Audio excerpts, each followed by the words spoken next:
नमस्कार। प्रादेशिक समाचार के साथ मैं तादु याजो। पड़ोसी देश में अशांति के बीच भारत अपने राजनयिक मिशनों के माध्यम से बांग्लादेश में अपने नागरिकों के साथ निकट और निरंतर संपर्क में है। वर्तमान में लगभग 19,000 भारतीय नागरिक बांग्लादेश में है, जिनमें 9,000 छात्र शामिल है। आज दोपहर बांग्लादेश की स्थिति पर राज्यसभा में एक स्वप्रेरणा बयान में विदेश मंत्री डॉक्टर एस जयशंकर ने कहा कि ढाका में उच्च आयोग की सलाह पर पिछले महीने ही अधिकांश छात्र भारत लौट आए हैं। डॉक्टर जयशंकर ने उच्च सदन को सूचित किया कि अल्पसंख्यकों की स्थिति के संबंध में नई दिल्ली स्थिति की निगरानी कर रही है। केंद्रीय वित्त मंत्री निर्मला सीतारमण ने आज स्पष्ट किया कि पीएम जनधन खातों और बुनियादी बचत बैंक जमा खातों के न्यूनतम शेष राशि की आवश्यकता नहीं है। वो राज्यसभा में प्रश्नकाल के दौरान विभिन्न बैंकों द्वारा न्यूनतम शेष राशि न रखने पर खाताधारकों से वसूली जाने वाले शुल्क पर पूरक प्रश्न का उत्तर दे रही थी। Federation of Indian chambers of commerce and industry ने आज नई दिल्ली में सिटी गैस डिस्ट्रीब्यूशन समिट 2024 का शुभारंभ किया। शिखर सम्मेलन के दौरान सिटी गैस डिस्ट्रीब्यूशन परियोजनाओं में नियामक परिदृश्य, नीतिगत पहल और वित्त पोषण पर चर्चा की गई। फिक्की के अनुसार सरकार अगले 5 वर्षों में गैस अवसंरचना के निर्माण में लगभग 3 ट्रिलियन रुपए निवेश करने की योजना बना रही है और 17,000 से अधिक सीएनजी स्टेशन, लगभग 15,000 किलोमीटर प्राकृतिक गैस पाइपलाइन और लगभग 1,000 एलएनजी स्टेशन जोड़े जाएंगे। सीमा सुरक्षा बल बीएसएफ के महानिदेशक दलजीत सिंह चौधरी ने आज पश्चिम बंगाल के उत्तर 24 परगना जिले में भारत बांग्लादेश सीमा का दौरा किया। उनके इस दौरे का उद्देश्य सीमावर्ती क्षेत्रों में बीएसएफ की संचालनगत और रणनीतिक तैयारी की समीक्षा करना है। बांग्लादेश की स्थिति को देखते हुए बीएसएफ ने सुरक्षा बढ़ाने के लिए भारत बांग्लादेश सीमा पर अलर्ट जारी किया है। चंद्रयान 3 मिशन की सफलता का सम्मान करने के लिए इस महीने की 23 तारीख को पहला राष्ट्रीय अंतरिक्ष दिवस मनाया जाएगा।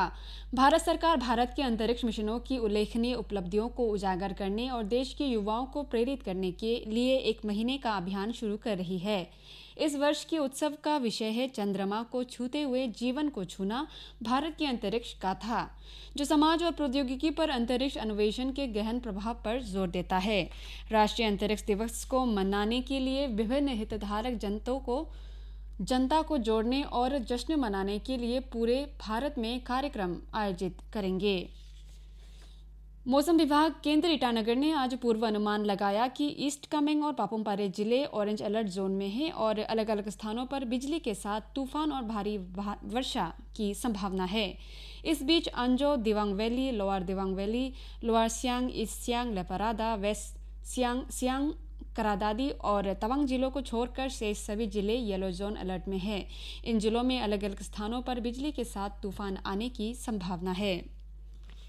लंदन में भारतीय उच्च आयोग ने देश के कुछ हिस्सों में हिंसक विरोध प्रदर्शनों और झड़पों के बाद यूनाइटेड किंगडम की यात्रा करने की योजना बना रहे भारतीय नागरिकों के लिए एक यात्रा सलाह जारी की है।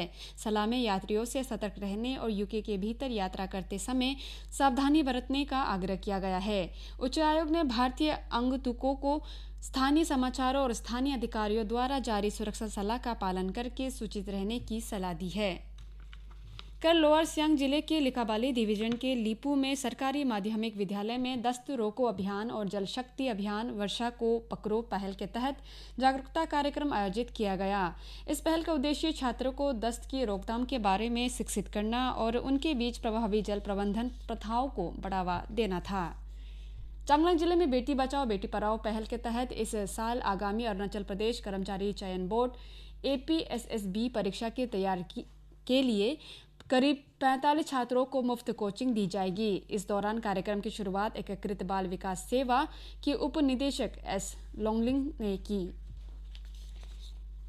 ईस्ट सियांग पुलिस ने पिछले महीने की 31 तारीख को छापेमारी के दौरान ईस्ट सियांग जिले के मेबो सब डिवीजन के आयंग गांव में 2 ड्रग तस्करों को गिरफ्तार किया है। इस दौरान उनके पास से करीब 27.93 ग्राम हेरोइन, 6 ग्राम अफीम, 3 मोबाइल फोन, कई खाली शीशियां और नकदी जब्त की गई है। इस तरह एक अलग छापेमारी में रोइंग के भीष्मनगर इलाके में असम के 2 और ड्रग तस्करों को गिरफ्तार किया गया। इसके अलावा उनके पास से 22.58 ग्राम संदिग्ध हेरोइन, 1 मोबाइल, 1 बाइक और 1 दाव जब्त किया गया। इसी के साथ ये समाचार बुलेटिन समाप्त हुआ। नमस्कार।